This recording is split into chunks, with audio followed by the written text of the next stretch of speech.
Selamat datang dalam program kita Kamu Hebat. Saudara yang kasih dalam Tuhan, kamu hebat. Secara khusus hari ini kita ada dalam program Yom Shlishi Pemain Kitov. Hari Selasa 2 kali lebih baik, lebih indah, lebih penuh berkat. Dan hari ini memang hari Selasa, saudara, dan selalu penuh berkat. Dan kita selalu diberkati, saudara, karena berkat Tuhan luar biasa. Dan seperti biasa, hari ini kita dalam program Gilbert dari Jakarta dan Jerias dari Nazaret. Dan kita membahas hal-hal penting tentang tanah perjanjian. Dan Israel hari ini sedang libur, saudara, karena hari ini dari kemarin, dari hari Senin, sedang merayakan, dari hari Minggu ya, Jerias? Sedang merayakan... Dari kemarin dari hari, itu kemarin ya? Ya, malam. Sedang Mulai merayakan Rosh Hashanah atau tahun baru. Jadi sekarang tahun baru berapa, Jerias? Tahun berapa? Sekarang tahun berapa, Jerias? Terus terang saya lupa, sorry. 43 berapa begitu ya, Jerias ya? Ya, bisa cek itu. Ya, jadi ini buat orang Yahudi, khususnya buat orang Yahudi Ortodoks, dia nggak pernah tahu bulan biasa, saudara, karena 5.000 hari ini 1 Tishri 5.782. 5.782. 5782, saudara. Nah, pengalaman saya tinggal di Yerusalem, kebetulan yang biasa urus rumah saya itu orang ini, Jerias, orang dari Iran, Jerias. Dia dari Iran, tapi dia Yahudi ortodoks sekali. Dan dia cerita bahwa dia undang saya untuk pernikahannya. Saya bilang kapan? Dia pakai bahasa Ibrani, Jerias. Bulan apa gitu, saya lupa waktu itu, tanggal berapa. Tapi saya bilang, oke, jelaskan buat saya di kalender biasa.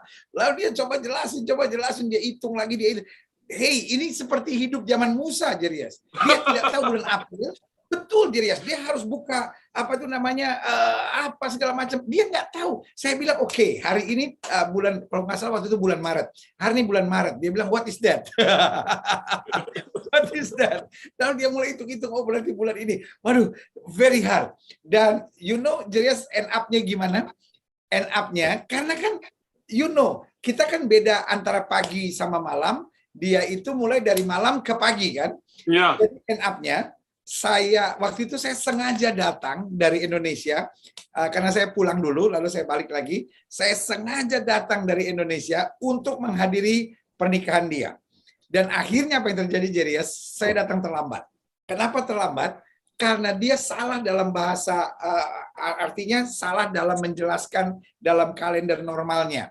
Karena menurut dia, jadi kejadiannya saya mau datang pagi, padahal kejadiannya sudah terjadi malam kemarin. Jadi sama pas Anda tanya saya meskipun saya di Israel, saya harus cek di screen handphone Indah. Ada di sini di screen ada, makanya tanya saya lupa, saya kasih tahu. Cepat sekali saya cek di 1 Tishri, ini bulan Tishri. Tahunnya 5.782. Di handphone di Israel ada. Normal, Jerias. Masih ada orang di tahun, waktu itu tahun berapa? Tahun 2017 saya ada di itu 2018. Saya tinggal di Yerusalem. Nah, itu, Jerias, masih ada orang tidak tahu apa itu Januari, tidak tahu apa itu Februari, tidak tahu apa itu Maret, karena dia betul-betul hidup hanya dengan kalender Yahudi. That's it. Luar biasa, benar itu. Kasih dalam Tuhan buat orang Yahudi Ortodoks, bukan Yahudi normal, bukan Yahudi sekuler, bukan Yahudi biasa-biasa, walaupun Yahudi rohani, tetapi beda sama yang betul-betul Ortodoks. Karena yang Ortodoks tidak tahu apa itu Januari, mungkin tidak mau tahu, tidak tahu apa itu Februari, Maret, karena buat dia itu dunia. Yang dia mau tahu hanya kalender Yahudi. Dan hari ini kata Jerias 1 Tisre 5786, Jerias. 1 Tishri 5.782. Oh, 5782. Ya, haleluya. Jadi itu yang terjadi di Israel. Jerius, sebelum kita bahas tentang Daud dan wanita-wanita di sekitarnya, Jerius, di Indonesia lagi rame tentang orang yang bisa kabur dari penjara di Israel. Apa yang terjadi? Wow, sampai Indonesia itu ramai. Sampai Indonesia rame, Jerius. Di sini itu ramai sekali. Itu di media sosial di mana-mana, dan itu pelarian itu disamakan sama film Hollywood. Benar, itu film Hollywood yang Shawshank Redemption. Itu sangat mirip itu. Maaf, saya di sini cuma berbicara perasaan orang dari Yahudi, baik dari Yahudi maupun dari Arab, dari Palestina, itu bikin di media sosial gembira besar. Tetapi pasti buat official Israel itu hal yang merasa memalu, buat orang Palestina mereka merasa kebanggaan. Ini sangat menarik, ya. Ini sangat menarik yang terjadi. Karena yang kabur adalah orang Palestina, kan, Jerius? Ya, yang melarikan diri dari penjara itu orang Palestina. Mereka dipenjarakan karena kasus keamanan. Ya, mereka bahasa Indonesia prisoner, napi, ya napi. Dan ya 6 napi yang mereka enam melarikan diri hari Senin pagi. Dan yang kegagalan di sini semuanya tidak bisa tahu bagaimana ini bisa terjadi di salah satu penjara yang dijaga sangat ketat. Itu pengelola penjara ini, mantan pengelola, katakan bagaimana ini mungkin terjadi. Dia tidak percaya karena setiap 30 menit ada penjaga yang cek semua sel setiap 30 menit. Dan sekarang yang terjadi dari waktu melarikan diri sampai otoritas tahu di penjara, sampai mereka hitung, itu makan waktu 2 jam. 2 jam itu banyak waktu. 2 jam banyak waktu.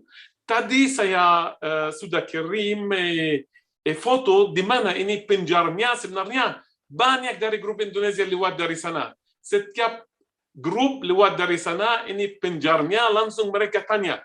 Karena keluar dari daerah Jericho, masuk Bechan, di lembah ini, namanya itu Gilboa, penjara Gilboa. Semua guide pakai lelucon ini. Ini hotel bintang ke-6. Ya, langsung grupnya mulai tertawa, ya. Yang ya ini namanya Gilboa, dekat Gunung Gilboa, dekat Bukit More, persis dekat mata air Harod, di mana peristiwa Gideon terjadi, ya. Ini foto dari Ynet, seperti saya katakan, mereka sangat heran. Ini merupakan kegagalan yang menghebohkan dari pihak layanan penjara Israel. Dan mungkin ini baru pertama kali ya, Jerius, terjadi yang seperti ini. Ada orang lari dari penjara. Ya, 6 orang, bukan hanya 1. Ya, apa yang mereka melakukan, Pastor Gilbert, itu seperti film Shawshank Redemption. Mereka pahat di dinding, itu tebal, itu baton yang tebal. Dan setelah itu bikin pahat sekitarnya itu 1 meter, setelah itu ada ruangan 2 meter lebih, dan mereka melarikan diri. Bisa melihat lubang yang mereka bikin itu ini lubangnya, lihat lubangnya dari dinding masuk dan bikin terowongan dan melarikan diri. Ada 2 kemungkinan, mereka lari dicari oleh orang keamanan Israel. Mereka pakai helikopter, mereka pakai mobil militer, pasukan darat lagi dicari. Tapi ada yang katakan pasti mereka atau sudah sampai Yordania atau sudah sampai Jenin. 2 kemungkinan kita bisa melihat petanya di mana ini, dan seberapa jauh dari Yordania bisa melihat itu dekat Yordan dan dekat Jenin. Kita berbicara di sini, Pastor Gilbert, kalau dari perbatasan kurang dari 20 km, kurang dari 15 km, bisa dalam selang waktu 8 jam mereka sampai Yordan atau Jenin. Lihat, yang kanan itu arah Yordan, lihat Danau Galilea, mereka menyeberang sungai Yordan. yang lebih gampang itu ke Jenin, ke daerah Palestina, kota Jenin paling utara di tepi barat. Ini bisa jalur yang mereka ambil, tapi banyak yang curiga bahwa mereka dapat bantuan atau waktu mereka melarikan diri, bagaimana bisa bikin lubang seperti ini, belum jelas, masih itu banyak yang kabur dari media, belum ada dari otoritas penjara, belum jelas bagaimana mereka bisa bikin lubang itu dan terowongan. Jadi Dan lubang bagaimana itu di bawah tanah, Jerias? itu di dinding, dan itu sebagai dan setelah itu kelihatan itu ada tingkat di bawah tanah, dan mereka bisa bikin di dinding, dan setelah itu terowongan 2 meter lebih dan mereka melarikan diri. Wow, jadi temboknya tebalnya 2 meter. No, temboknya kurang dari 1 meter, tapi terowongannya lebih panjang dari 2 meter. Nah, ini lubang apa, Jerias? Ini lubang yang hari-hari ini ada di televisi. Ya, ini di lubang yang mereka ini awal dari terowongan yang mereka bikin untuk melarikan diri. Jadi ini bukan ilustrasi ya, Jerias. Ini kenyataan yang didapat oleh polisi Israel. Iya, ini disebarkan dari polisi Israel, ini dari Ynet, saya ambil foto dari Ynet. Ya, itu juga mereka tidak mau menunjuk persis apa yang terjadi, karena tidak mau kasih ide untuk napi-napi yang lain di penjara yang lain. Makanya yang info yang pasti kita dapat, Anda dan saya dan semua orang yang menonton itu sedikit. Tapi cuma itu berbicara tentang mereka memahat di dinding, bikin terowongan, dan melarikan diri. Wow. Jadi kemarin ada sedikit gangguan di Gaza, Jerias, gara-gara ini mereka orang Gaza atau orang Fatah, Jerias? Di mana? Ya, yang saya terus terang saya tidak cek identitas mereka. Ya, karena akhirnya mereka buat seperti sorak-sorai kemenangan mereka. Jadi dari Gaza, mereka terbangin apa itu, Jerias, yang seperti kayak parasit, tapi isinya api semua. Parasit yang isinya api, lalu kemudian jatuh ke... Ya, bikin ledakan dari benzin atau sesuatu, molotov, atau yang terbang, dan jadi itu api terbang, lalu jatuh, nah kemudian Israel buat penembakan ke... Bikin bakaran, bakaran untuk hasil pertanian. Ya, jadi mereka bikin api nyala, terus seperti kayak balon udara, tapi isinya api semua, jatuh, terus bikin kebakaran, lalu Israel marah, Israel perang, dan Israel tembak mereka, gitu, perkampungan itu, dan itu yang terjadi kalau kita baca di berita-berita di Indonesia. Gara-gara 6 orang lari. Dan ini pelarian yang sukses, Jerias. Jadi artinya sampai sekarang 6 orang itu belum tertangkap. Ini saya cek di berita, langsung dari berita, sampai sekarang belum ditangkap, dan itu sudah lewat lebih dari hari Senin kemarin, lebih dari 24 jam. Belum ditangkap. Makanya kalau dia mau ke Yordan, bagaimana caranya? Kan mereka pasti nggak punya paspor, Jerias. Ya, pasti akan ini yang mereka di Israel curigai, bahwa mereka dapat bantuan atau dari orang orang biasa, bukan dari otoritas Yordan, karena ada hubungan diplomatis sama Yordan untuk menyeberang ke sana dari orang Yordan, atau dapat bantuan dari daerah Palestina yang dekat. Kedua-duanya mungkin. Karena kalau mereka ada di Yordan, negeri Yordan harus serahkan mereka nggak? Ada perjanjian ekstradisi nggak, Jerias? Iya, pasti. Ini yang menarik, apa yang terjadi kalau mereka ditangkap di Yordan. Atau mereka dari Yordan lari lagi ke negara lain, kan, yang nggak ada hubungan diplomatik sama Israel. Ya, siapa yang tahu, dan karena keadaan ini sangat sensitif buat otoritas Yordan, bagaimana mereka akan bertindak di hal 6 orang Palestina yang melarikan diri karena kasus keamanan.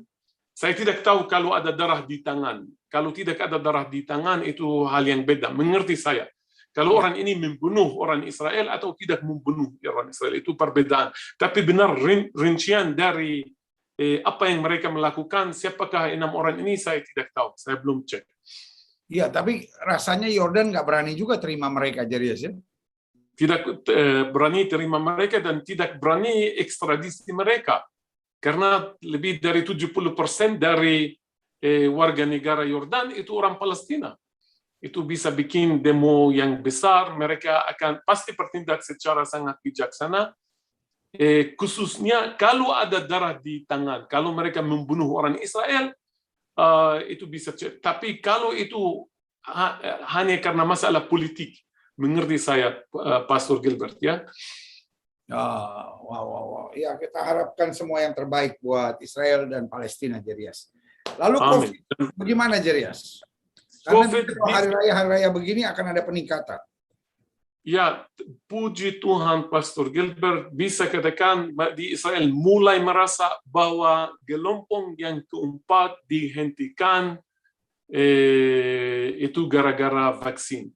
Dan bisa tadi saya kirim angka yang baru dari hari ini, jumlah orang yang sakit parah mulai turun. Masih ingat minggu yang lalu lebih dari 700, sekarang 677. Yang terinfeksi juga rate infeksi turun ke 5,7%. Makanya kalau mereka bikin kurang lebih 100.000 cek, mereka mendapat 5.810 orang yang terinfeksi itu di warna merah, itu juga turun pesat, itu jelas. Kalau kita di dalam keadaan ini, Pastor Gilbert, itu artinya semoga bisa katakan bahwa corona gelombang keempat itu sudah lewat di belakang kita. Kita di Indonesia, di Israel, di mana-mana di dunia harus berdoa untuk varian yang tidak agresif. Kita semuanya menunggu varian yang ramah. Wow. Semoga itu varian gamma. Sekarang ada delta di Latin Amerika. Semoga varian gamma itu ramah. Ya, karena katanya lagi akan ada keluar yang MU. Apa lagi modelnya itu, Jarius katanya? Saya tidak tahu, terus terang. Saya tidak.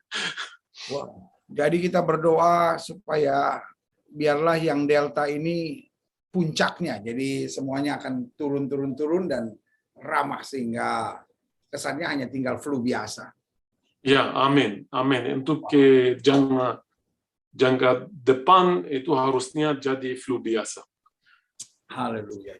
Tapi Israel benar ini cerita sukses. Semua sekolah, kemarin saya menceritakan bahwa di Israel setelah libur musim panas, sekolah kembali awal September, sampai sekarang lancar, puji Tuhan, di banyak kota itu lancar.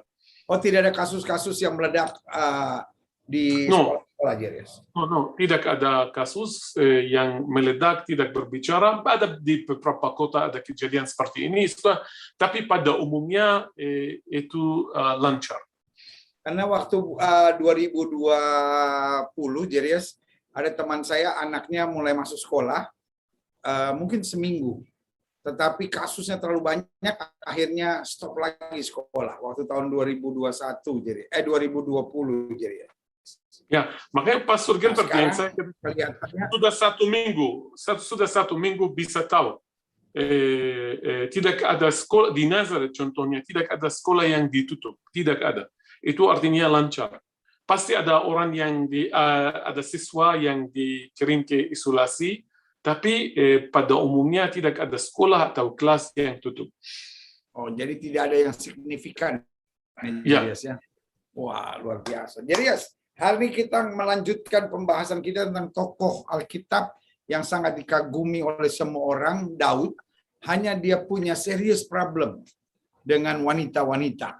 Ya kan? Dia jatuh karena wanita, tapi dia pulih juga karena wanita.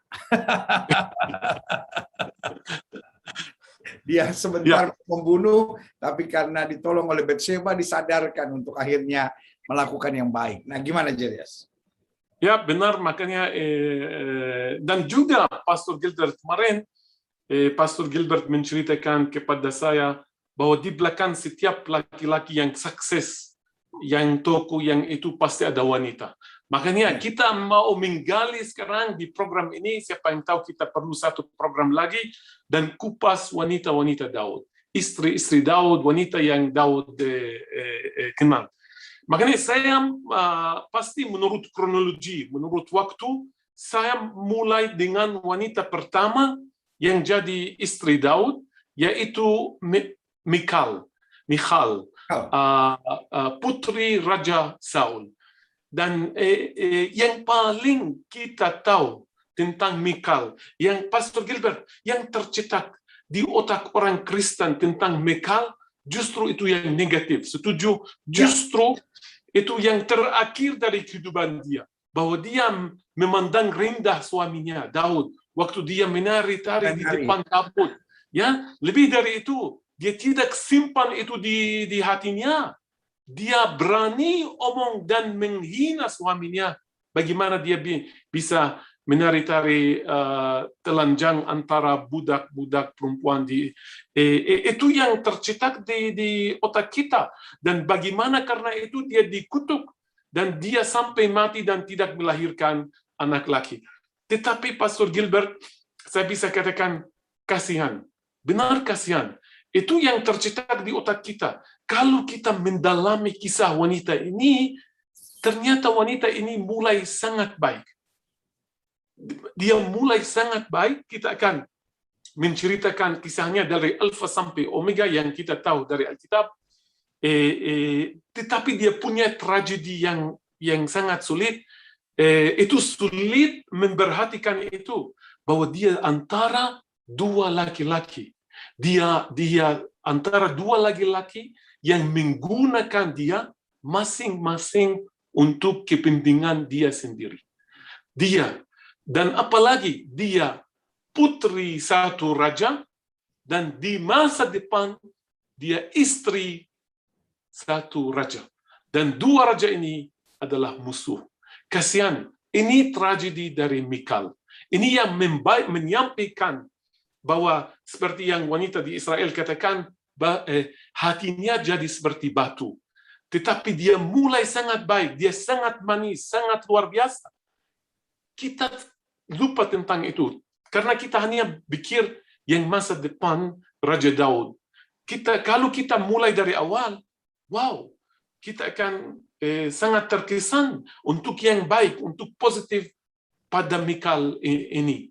Makanya kisah ini memulai setelah Daud diurapi oleh Samuel, seperti kemarin kita berbicara, dikirim oleh papanya untuk membawa bekal. Kemarin kita melihat semuanya di film, rekaman jalan Daud yang ambil. Dan waktu dia sampai medan perang itu dan ada Goliat itu, tidak perlu ceritakan di details tentang Goliat, tetapi dekat Daud ada yang berbisik ini. 1 Samuel pasal 17 ayat 25, ada satu waktu itu, ada seorang yang dekat Daud yang katakan hal ini yang menarik. Apa yang Raja Saul dia janji. 1 Samuel 17 ayat 25. Berkatalah orang-orang Israel itu, sudahkah kamu lihat orang yang maju itu? Sesungguhnya ia maju untuk mencemoohkan orang Israel. Orang yang mengalahkan dia akan dianugerahi raja kekayaan yang besar. Raja akan memberikan anaknya yang perempuan kepadanya dan kaum keluarganya akan dibebaskannya dari pajak di Israel. Ini yang orang Israel katakan. Dan Daud, dia masih muda, Pastor Gilbert. Dia penuh dengan ambisi. Wow, ini salah satu ya yang bikin Daud menghadap Goliat itu. Itu pasti bukan sebab utama. Setuju? Karena sebab utama Goliat menghina Allah Israel. Daud menghina Yahweh. Itu Daud tidak bisa tahan diri lagi. Tapi lihat di sini, itu jelas bahwa raja dia berjanji bahwa dia akan kasih anaknya perempuan kepada seorang yang bisa mengalahkan Goliat ini. Dan setelah Daud mengalahkan Goliat, dan setelah Saul dia mengangkat Daud, dan Daud jadi kepala semua prajuritnya. Saul kita tahu semua kisah itu, dan kemudian ada kebencian dari Saul kepada Daud karena Saul ingin membunuh Daud. Yang menarik Pastor Gilbert bahwa Mikal ini anaknya Saul, dia cinta sama Daud. Pastor Gilbert, kita berbicara tentang putri raja cinta sama siapa Daud sebelum jadi kepala prajurit papanya. Daud berasal dari apa? She's princess. Dia putri raja, pangeran perempuan. Daud apa? Dia mulai sebagai apa? Gembala.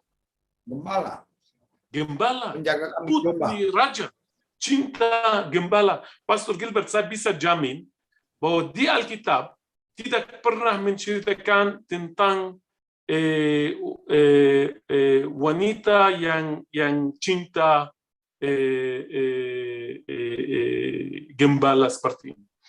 Makanya ini sifat yang luar biasa dari Mikal. Mikal tahu bahwa Daud dia berasal dari gembala. Awalnya dan sekarang papanya tidak bisa membaca itu. 1 Samuel pasal 18 ayat 20 tentang Alkitab jelas bahwa Mikal cinta Daud.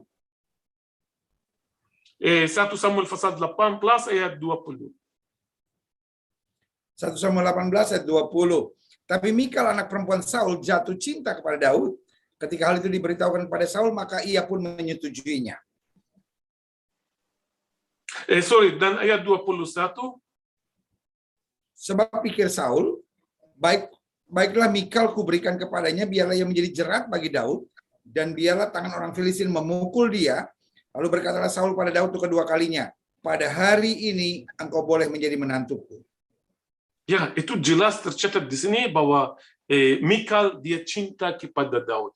Pastor Gilbert, satu-satunya wanita di Alkitab yang Alkitab katakan dia cinta seorang laki-laki itu Mikal. Ini sangat menarik. Satu-satunya wanita dia punya cinta kepada Daud, dia jatuh cinta sama Daud, dan lihat papanya, dia mau pakai cinta ini, dia mau pakai Mikal ini supaya menjerat Daud. Bisa sayangi Mikal, setuju? Lihat Mikal, dia cinta ini gembala, dia cinta Daud, sosok yang kita sangat menghormati, dan papanya dia mau menjerat Mikal menjadi jerat bagi Daud. Ya, ini benar solid. Ya, ini yang saya katakan bahwa wanita ini antara dua laki-laki yang kedua-duanya menggunakan dia untuk kepentingan mereka sendiri. Makanya Saul pakai Mikal untuk menjerat Daud, dan Alkitab di 1 Samuel pasal 18 ayat 25 lebih merinci bagaimana Saul mau pakai Mikal dan bagaimana bisa dia menjerat Daud dengan itu. 1 Samuel 18 ayat 25. Kemudian berkatalah Saul, beginilah kamu katakan kepada Daud, raja tidak menghendaki mas kawin selain 100 kulit katan orang Filistin sebagai pembalasan kepada musuh raja. Saul bermaksud untuk menjatuhkan Daud dengan perantara orang Filistin. Ayat 26, ketika para pegawainya memberitahukan perkataan kepada Daud, maka setujulah Daud menjadi menantu raja. Ya, Pastor Gilbert, ini benar yang itu jelas. Saul mau supaya Daud berperang melawan orang Filistin. Itu niatnya saja. Dia tidak peduli anaknya perempuan. Dia tidak peduli Mikal. Syaratnya perkawinan itu mas kawin. Syaratnya perkawinan bahwa Daud harus melakukan membawa mas kawin itu. Dan mas kawin itu 200 kulit khatan dari orang Filistin. Itu artinya dia harus membunuh sedikitnya 200 dari orang Filistin. Itu artinya dia mau Daud berperang sama orang Filistin terus dengan harapan bahwa Daud akan mati di perang. Ya, itu. Dan lihat seberapa sedih Pastor Gilbert itu. Kasihan. Apa yang wanita mengharapkan? Putri raja. Mas kawin itu seperti apa? Itu mas murni. 24 karat. kalung itu atau batu berlian, cincin. Kasihan, lihat ini wanita ini yang kita punya gambar yang negatif tentang dia, bagaimana dia menderita karena Saul dan Daud, karena orang yang dia cinta dan papanya. Karena buat Mikal nggak berguna. Buat apa 200 kulit kata? Persis, Pastor. Sekali, iya kan? Ayahnya bilang, ini mas kawin dari suami kamu. What? Buat apa ini? Ya, kan? That's what I want to say. Kalau cincin, oke, saya pakai. Kalung, oke, saya pakai. Ya kan, jam atau apapun, atau perhiasan apapun, atau kain yang bagus, sutra yang bagus, oke, saya bisa pakai baju. Tapi, wah, ditaruh di kotak ini dari suami kamu. Dia buka, oh, kulit katan, orang Filistin, right? Gila sekali Saul ini. Yeah. You describe it better than me. Persis ini yang saya mau menyampaikan. Gila sekali, gila sekali. Ya. Kasihan Mikal ini. Ya, Pastor Gilbert, setelah itu bagaimana itu Saul dia punya rencana untuk membunuh Daud, dan ini kita melihat bahwa Mikal dia, Pastor Gilbert, dia bantu suaminya, dia bantu suaminya untuk melarikan diri. Itu di 1 Samuel pasal 19 ayat 11 menceritakan bagaimana Saul dia mengirim orangnya untuk membunuh Daud. Kalau saya tidak salah. Mulai ayat 10 saya baca ya, Jarias. 1 Ya, Samuel silakan. 10. Lalu Saul berikhtiar menancapkan Daud ke dinding dengan tombaknya. Tapi Daud mengelakkan tikaman Saul sehingga Saul mengenai dinding dengan tombak itu. Sesudah itu Daud melarikan diri dan luputlah ia pada malam itu. Kemudian Saul mengirim orang suruhan ke rumah Daud untuk mengamati Daud, memberitahukan kepada demikian. Jika engkau tidak dapat meluputkan dirimu, menurunkan Daud dari jendela, ia pergi melarikan diri dan luputlah ia. Bahkan ayat 13-nya bilang, sesudah itu Mikal mengambil terafim dan menaruhnya ke tempat tidur. Ditaruhnya sehelai tenunan bulu kambing di bagian kepala dan ditutupinya dengan selimut. Lalu Saul mengirim orang-orang suruhan untuk mengambil Daud, tapi perempuan itu berkata, ia sakit. Wow. Ya, bisa lanjut sampai ayat 17 karena nanti Saul dia tuduh anaknya bahwa dia mengirim orang-orang suruhan itu. Sesudah itu Saul mengirim orang-orang suruhan itu untuk melihat Daud, katanya, bawalah dia di atas tempat tidur itu kemari supaya dibunuh. Lalu masuklah para suruhan itu ke dalam dan tampaklah ada terafim di tempat tidur dengan selai tenunan bulu kambing di bagian kepala. Berkatalah Saul kepada Mikal, mengapa engkau menipu aku demikian itu dan melepas musuhku pergi sehingga ia luput? Tapi jawab Mikal kepada Saul, ia berkata kepadaku, biarkan aku pergi, apa perlunya aku membunuh engkau? Ya, Pastor Gilbert, ya, ini sudah jelas bahwa Mikal wanita yang sangat baik hati sampai titik ini. Till this point, setuju? Lihat, ya.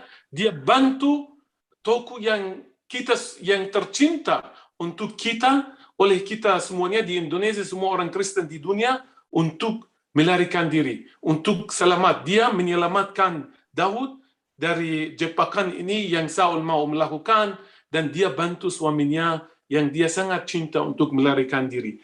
Dari titik ini ada perubahan pada Mikal. Karena setelah ini Daud mulai punya momentum untuk jadi raja.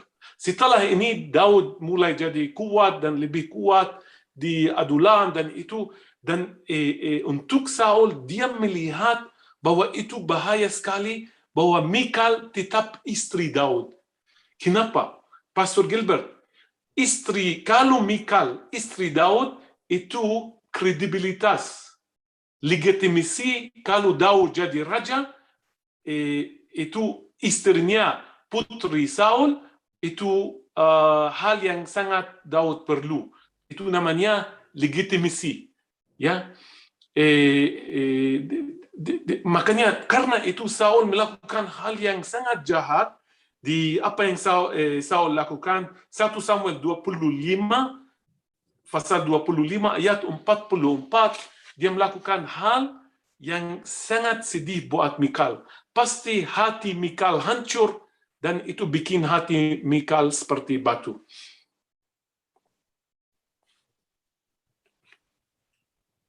Ayat 44, 1 Samuel 25. Tetapi Saul telah memberikan Mikal, anaknya perempuan, istri Daud, kepada Palti bin Lais yang dari Galim itu.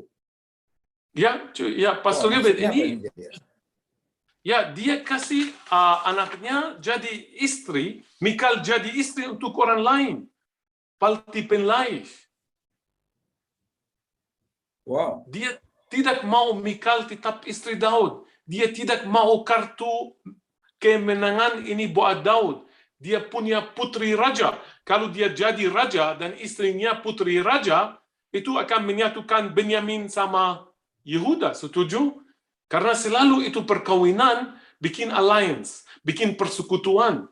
Makanya tindakan ini saya bisa membaca lain. Ini cuma untuk tidak kasih kesempatan buat Daud supaya pakai Mikal sebagai legitimasi, sebagai itu persekutuan sama suku Benyamin. Ini putri raja, ini princess. Makanya dia beri Mikal jadi istri untuk orang yang lain. Dan ini pasti sulit buat Mikal. Masih Saul dia bermain di perasaan anaknya dan pakai dia melawan Daud. Ini tragedi. Dan setelah Saul mati, Pastor Gilbert, dan anaknya Ishbosheth ganti dia, Daud minta istrinya kembali. Waktu Daud dia memerintah di Hebron selama 7 tahun 6 bulan, kita tahu itu di 2 Samuel pasal 2, di 2 Samuel pasal 3 ayat 14, Daud dia minta istrinya kembali, dia suruh, dia bikin kesepakatan sama Abner.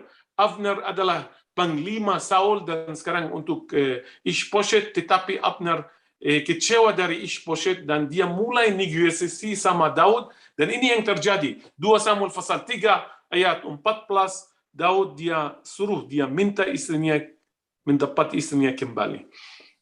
Daud mengirim utusan, 2 Samuel 3:14. Daud mengirim utusan juga kepada Ishbosheth anak Saul dengan pesan, berikanlah istriku Mikal yang telah kuperoleh dengan 100 kulit katan orang Filistin. Lalu Ishbosheth menyuruh mengambil perempuan itu daripada suaminya, yakni Paltiel bin Laish. Dan suaminya berjalan bersama-sama dengan dia sambil mengikuti dia dengan menangis sampai ke Bahurim. Lalu berkatalah Abner kepadanya, ayo pulanglah. Maka pulanglah ia. Wow.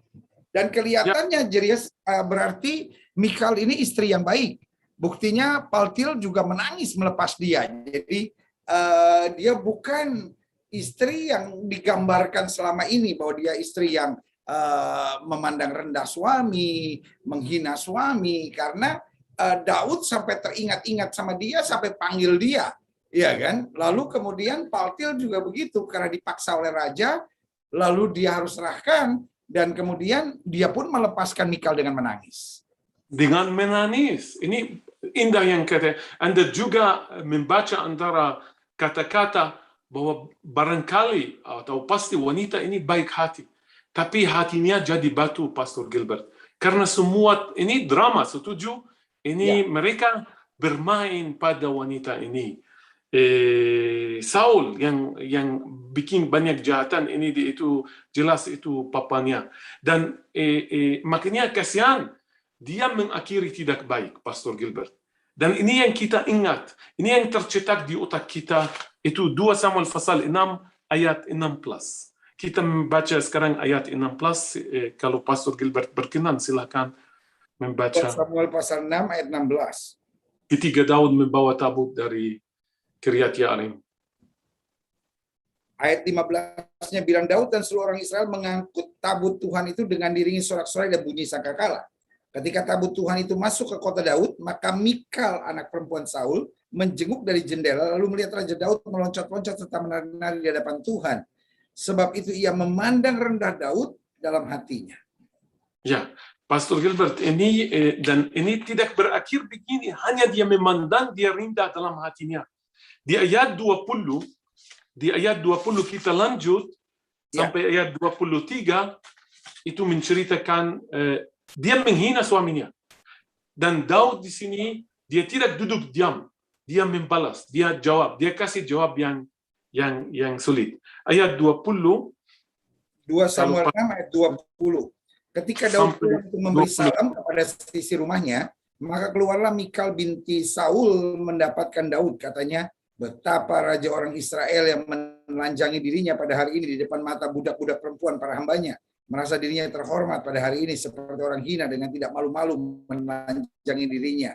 Tapi berkatalah Daud kepada Mikal, di hadapan Tuhan yang telah memilih aku dengan menyisihkan ayahmu dan segenap keluarganya untuk menunjuk aku menjadi raja atas umat Tuhan, yakni atas Israel di hadapan Tuhan. Aku menari-nari. Bahkan aku akan menghinakan diriku lebih daripada itu. Engkau akan memandang aku rendah, tetapi bersama-sama budak-budak perempuan yang kau katakan itu, bersama-sama mereka lah aku mau dihormati. Mikal binti Saul tidak mendapat anak sampai hari mati. Ya, ini benar Pastor Gilbert, akhir yang sedih. Buat wanita yang mulai sangat baik, buat wanita yang mulai luar biasa, Alkitab jelas bahwa itu dosanya itu bahwa penghinaan karena suaminya dia menari-tari di depan tabut, ini tabut perjanjian, ini di depan Allah. Dan yang paling sedih bahwa dia dikutuk, Mikal binti Saul tidak mendapat anak sampai hari kematiannya. Makanya begitulah cerita ditutup. Dia bukan istri Daud sekarang, dia adalah putri Saul, tetapi yang paling sulit tahu Pastor Gilbert, dia bukan ibu dari siapapun. Ya. Itu Mikal. Benar, sekali lagi kalau kita mau tekankan tragedi dari wanita ini, dari istri Daud ini, dia adalah putri seorang raja dan istri raja yang lain. Dan kedua-duanya adalah musuh, dan mereka berdua menggunakan dia dan perasaannya yang paling halus untuk saling menyakiti. Saul mau menyakiti Daud dan Daud melarikan dia. Itu tidak persis saling menyakiti, itu lebih Saul yang mau menyakiti Daud.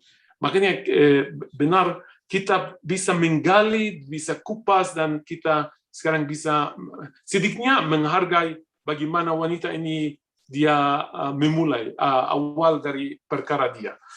Yang wanita yang kedua, tetapi itu semuanya setuju bahwa dia luar biasa, namanya Abigail atau Abigail bahasa Ibrani. Kisah Abigail, dan itu satu-satunya wanita.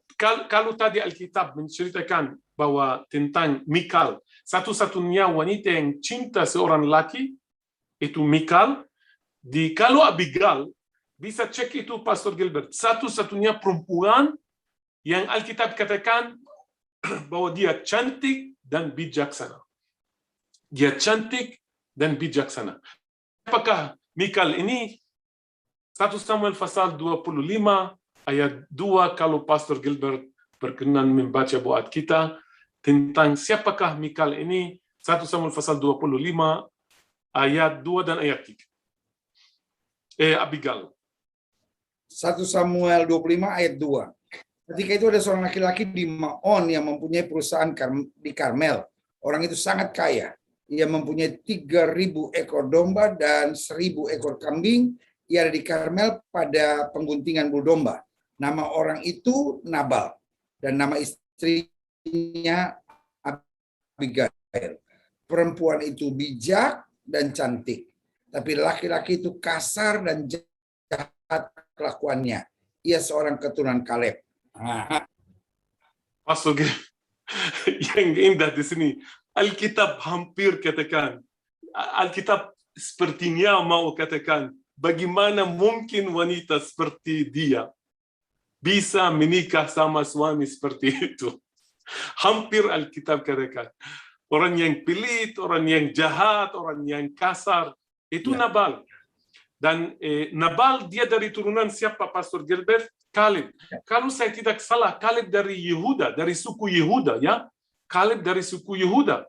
Suku yang sama Daud. Daud juga dari suku Yehuda. Dan orang ini kaya. Dan dia dari suku Yehuda. Dan ini sedang Daud melarikan diri. Ya, dan kisah ini di mana terjadi? Yang menarik di Maon Karmel. Pastor Gilbert, kalau kita berbicara gunung di mana Nabi Elia mengalahkan nabi-nabi Baal, itu di sana tersebut Gunung Karmel. Ya, setuju? Di sini tidak tercatat Gunung Karmel. Makanya ini bukan daerah Gunung Karmel. Ini tempat yang lain di bagian selatan dari Hebron, namanya Karmel. Di daerah Yehuda. Kisah ini terjadi di daerah Yehuda, dekat padang gurun, tidak jauh dari Adulam, dan tidak jauh dari En-Gedi, daerah di mana Daud dia bersembunyi. Dan kelihatan Pastor Gilbert bahwa ini yang Nabal, Daud karena orang yang dari Nabal, dari hamba Nabal melarikan diri dan ikuti Daud, dan Nabal ini kaya, dan nanti Alkitab menceritakan bahwa Daud dan orangnya sangat membela Nabal ini karena dia orang dari suku Yehuda, sana keluarga, he's from the tribe, the same tribe, dari suku yang sama.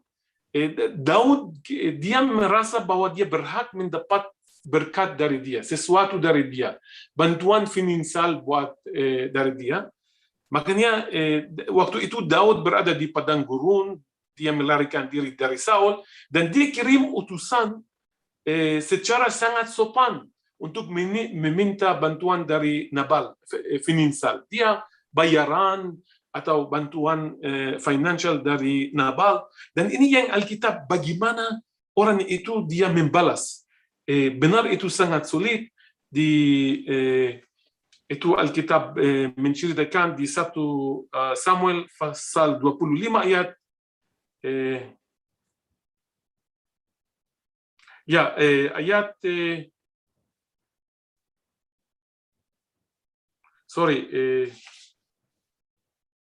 kita di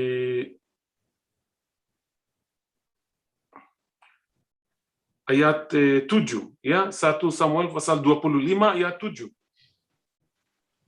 dan ayat 8 kalau Pastor Gilbert berkenan, sampai ayat 11, sampai ayat 8, 7 dan 8.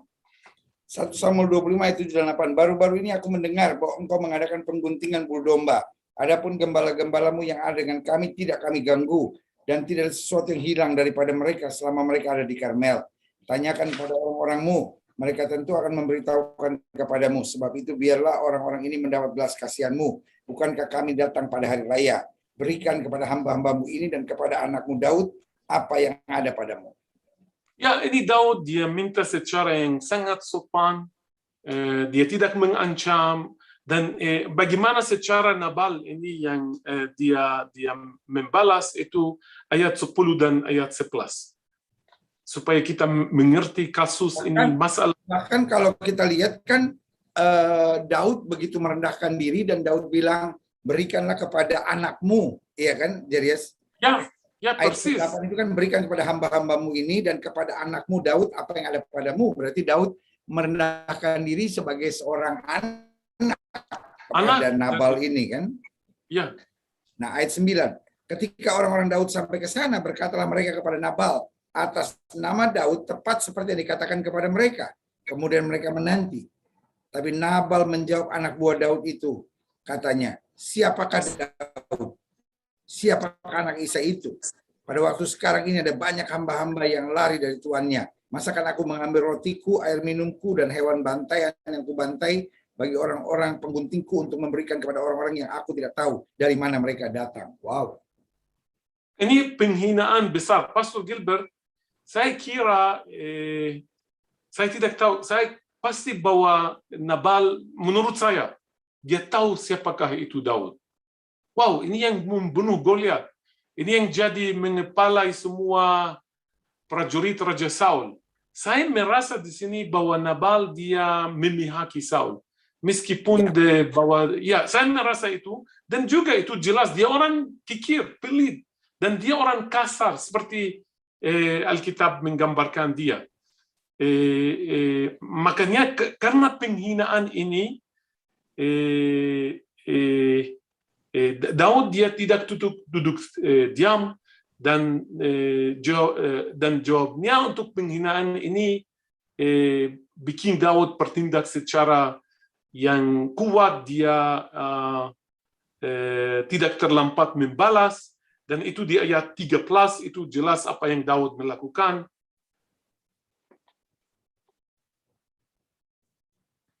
Satu Samuel 25 ayat 13. Kemudian berkatalah Daud kepada orang-orangnya, kamu masing-masing sandanglah pedang. Lalu mereka masing-masing menyandang pedangnya. Daud sendiri pun menyandang pedangnya. Sudah itu 400 orang maju mengikuti Daud. Sedang dia 400 orang Daud. Ini artinya Pastor Gilbert, Nabal is finished. Ini orang Daud. 400 orang dari Daud. Wow. Itu tentara bisa bikin pukulan yang besar melawan satu orang seperti Nabal ini, dan orangnya buat. Dan di sini Pastor Gilbert itu jelas akan terjadi pertumbuhan darah yang tidak perlu. You agree? Buat apa pertumbuhan darah? Nah, siapakah yang bisa menghentikan pertumbuhan darah ini? Siapakah yang lain dari wanita yang bijaksana? Yaitu bijaksana dan cantik. Kedua-duanya diperlu di hal ini. Ayat 18.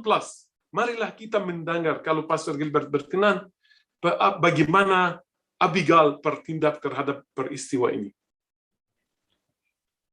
1 Samuel 25 ayat 18, demikian firman Tuhan. Lalu segeralah Abigail mengambil 200 roti, 2 buyung anggur, 5 domba yang telah diolah, 5 sukat berti gandum, 100 buah kue kismis, dan 200 kue ara. Dimuatnya lah semuanya ke atas keledai. Lalu berkata kepada bujang-bujangnya, berjalanlah mendahului aku. Aku segera menyusul kamu. Tapi Nabal suaminya tidaklah diberitahu. Ketika perempuan itu dengan menunggang keledainya turun dengan terlindung oleh gunung, tampaklah Daud dan orang-orangnya turun ke arahnya. Dan sampai sekarang ini Pastor Gilbert. Ya, Pastor Gilbert, ini sangat menarik. Yang dia ambil itu bukan seperti 100 ekor domba yang masih hidup. Atau setuju, atau kambing, atau unta, atau lihat apa yang dia ambil. Itu sangat menarik. Ini wanita yang bijak. Kenapa Pastor Gilbert? Karena wanita yang pintar tahu jalan ke otak laki-laki melalui perutnya. Dia bisa membawa, ini bukan kebetulan. Dia membawa buyung anggur, domba yang sudah diolah, sudah dimasak. Dia membawa makanan, dia membawa manisan, dia kue dan semuanya. Ini wanita pintar. Dia tahu bahwa kalau mau sampai otak laki-laki itu melalui perutnya. Sampai sekarang ini istri kita melakukan sama. Ya. Betul, Dirian. Dan dia tidak beritahu suaminya. Buat apa beritahu suaminya? Padahalnya dia orang pelit.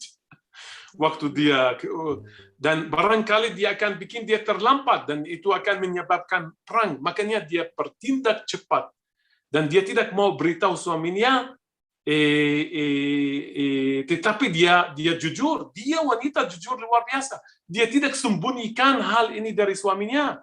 Ketika dia kembali, dia beritahu suaminya. Ya, tapi sebelum ini, Pastor Gilbert, dia beritahu suaminya. Dan waktu dia beritahu suaminya tentang yang dia melakukan, dia kasih tahu kalau dia tidak melakukan ini, Daud akan menyerang mereka dengan 400 orang. Nabal dia mendapat serangan jantung dan mati. Ya, sekarang sebelum ini Pastor Gilbert, waktu Abigail bertemu Daud sebelum dia kembali ke suaminya, ya, waktu dia membawa hadiah-hadiah ini, Itu pertemuan yang sangat menarik. Ya, kita membaca apa yang terjadi antara Abigail dan Daud ayat 23. Ayat 23. 1 Samuel 25 ayat 23. Ketika Abigail melihat Daud, segera ia turun dari atas keledainya, lalu sujud menyembah di depan Daud dengan mukanya sampai ke tanah. Ia sujud pada kaki Daud serta berkata, "Aku sajalah ya Tuanku yang menanggung kesalahan itu. Izinkanlah hambamu ini berbicara kepadamu dan dengarlah perkataan hambamu ini. Janganlah kiranya Tuanku mengindahkan nakal." Karena ini panjang, sorry, terima kasih. Maaf kalau putus.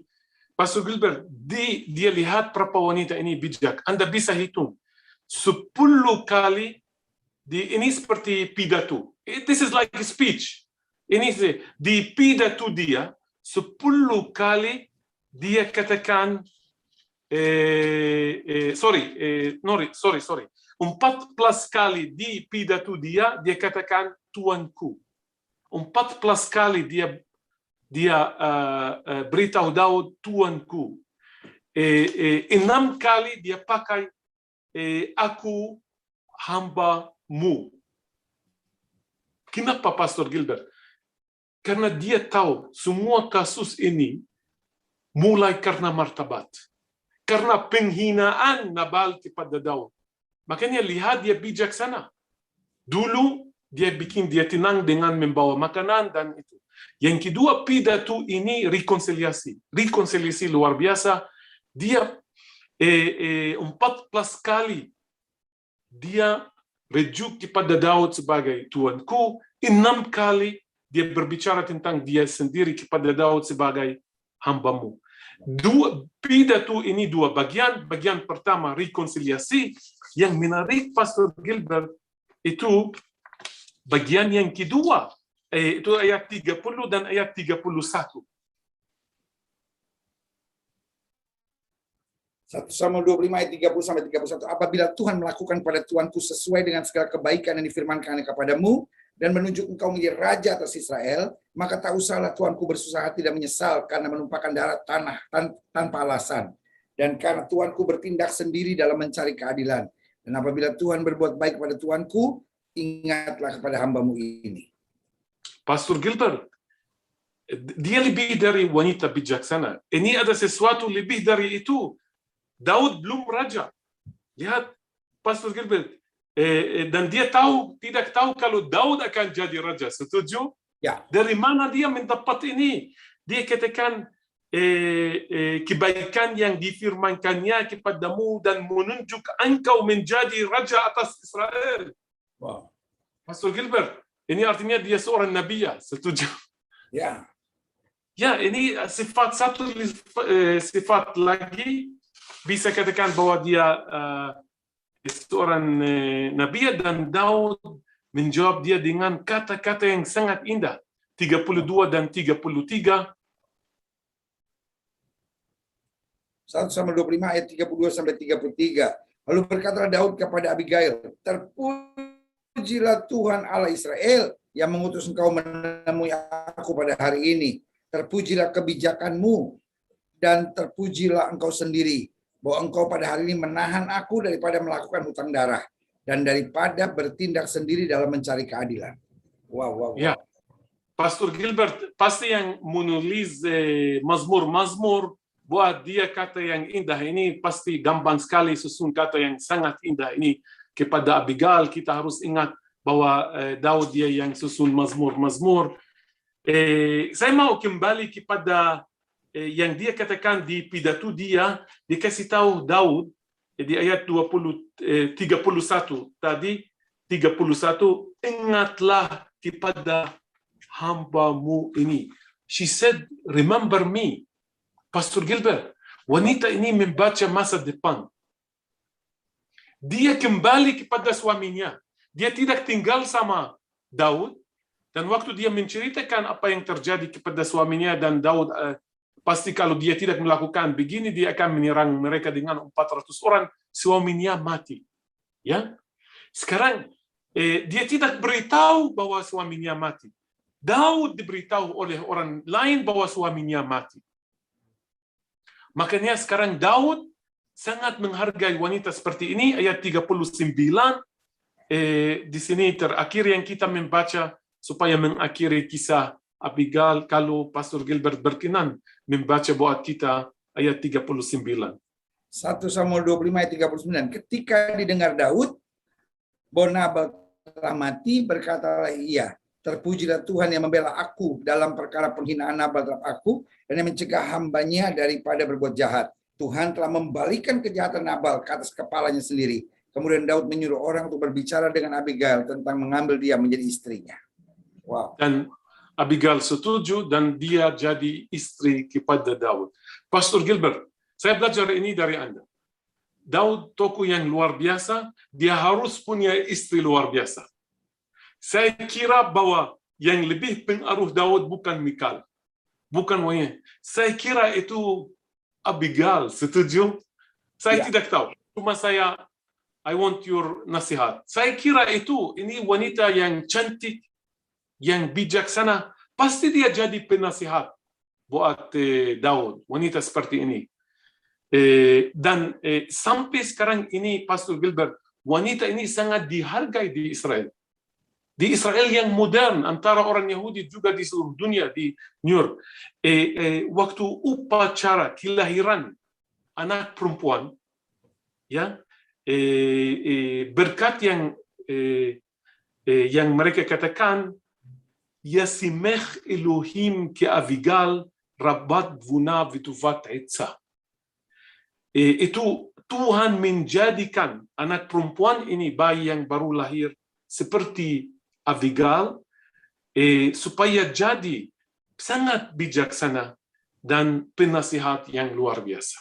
Dengan ini saya mengakhiri program untuk hari ini. Wah, luar biasa, Jerias. Jadi kita belajar dari Mikal, seperti nasihat Paulus, apa yang kamu mulai dengan roh, jangan kamu mengakhiri dengan daging. Jadi Mikal memulai kehidupan yang baik, memberi support, meskipun dalam situasi yang sukar, karena harus menentukan pilihan antara ayah sama suami. Tetapi dia rela kasarnya berkhianat sama ayahnya demi suaminya, karena dia tahu ayahnya melakukan yang jahat. Sehingga ayahnya sangat tersinggung pada dia, tetapi terus gitu. Nah, ini bahayanya. Kalau kita dapat tekanan terus-menerus, lama-lama kita mulai oleng. Tetapi yang menarik tentang Abigail di sini, bahwa dia memberi nasihat yang meneduhkan. Nah, setiap suami butuh the spirit of Abigail. Jadi roh yang memberi ketentraman. Kita ingat dengan Ayub misalnya, Jerias, ya kan? Istrinya yang bilang, kutuki Allah dan matilah, gitu, ya kan? Jadi kadangkala, lalu misalnya kasus Sarah misalnya, ya kan? Dia yang usirlah. Nah, tanpa disadari banyak istri suka membuat panas suaminya. Itu juga yang kita bahas waktu kita bahas Isabel, ya kan? Dia bikin panas suaminya. Wah, itu biar aja, kita sikat aja itu Nabal. Nah, jadi tanpa disadari suami-suami darahnya lebih panas daripada istri. Tetapi istri harus memberi kesejukan. Nah, jadi kalau kita memberi kesejukan, saudara, kita panggil istri-istri dengan spirit of Abigail. Nah, tapi kalau bikin panas suami, maka saudara rohnya roh Isabel. Jadi hari ini istri-istri boleh memilih apakah mau dikuasai roh Isabel atau mau dikuasai dengan roh Abigail. Lah, biarlah penjelasan Jerias hari ini. Yang pertama kita belajar, istri, kalau kita sudah mulai dengan roh, ada tekanan apapun, situasi bagaimanapun, tetap berjalan dalam tuntunan roh. Lalu yang kedua, biasakan memberi ketentraman. Karena dalam ketentraman selalu ada jalan keluar. Karena kalau suami tentram, maka istri pun akan tentram. Ya kan? Bayangkan kalau suaminya panas, ya kan? Awalnya kelihatannya istri merasa, wah, dibela sama suami saya. Tetapi panas. Ini akan menciptakan kekacauan. Jadi hari ini kita belajar luar biasa bahwa seorang istri dapat mengarahkan suaminya. Apakah suaminya akan jadi koruptor? Apakah suaminya akan jadi pemabuk, apakah suaminya akan jadi orang stres, atau sebaliknya, suaminya bangkit, suaminya bersemangat, suaminya kuat, suaminya dekat dengan Tuhan, sangat berpengaruh dengan Abigail. Meskipun Daud sudah bersumpah bahwa laki-laki di situ akan kuhabisi sama sekali, tetapi negosiasi yang luar biasa. Seperti yang Jerias bilang, dia bukan hanya memberi, tetapi dia bijaksana. Misalnya contohnya, memberi 5 ekor domba itu sudah luar biasa. Tetapi dia memasak 5 ekor domba. Wow, saudaraku. Kenapa? Karena Jerias bilang bahwa benar kata pepatah, bahwa laki-laki berpikir dimulai dari perutnya. Kalau dia merasa, wah perutnya kenyang, dia merasa makanan enak, karena perut buat laki-laki bukan hanya soal kenyangnya, tetapi soal perhatian, soal kepedulian. Bagaimana wanita ini di tengah kesibukannya, ingat dia orang kaya, saudara-saudara. Kalau suaminya orang kaya, istrinya otomatis orang kaya. Tetapi mau merendahkan diri, mau sujud, mau menyediakan makanan, karena segala kerendahan hatinya. Kenapa kerendahan hatinya muncul? Karena dia tahu dia salah. Jadi di sini menariknya. Kadangkala orang udah salah, ngotot, saudara. Tetapi Abigail belajar.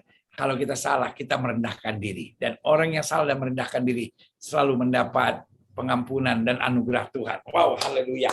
Jadi kita belajar banyak.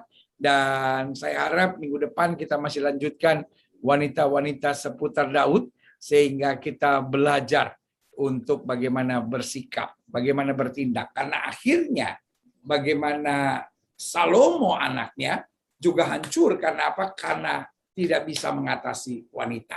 Jadi biarlah ini menjadi pelajaran yang berarti buat kita. Jadi terima kasih banyak.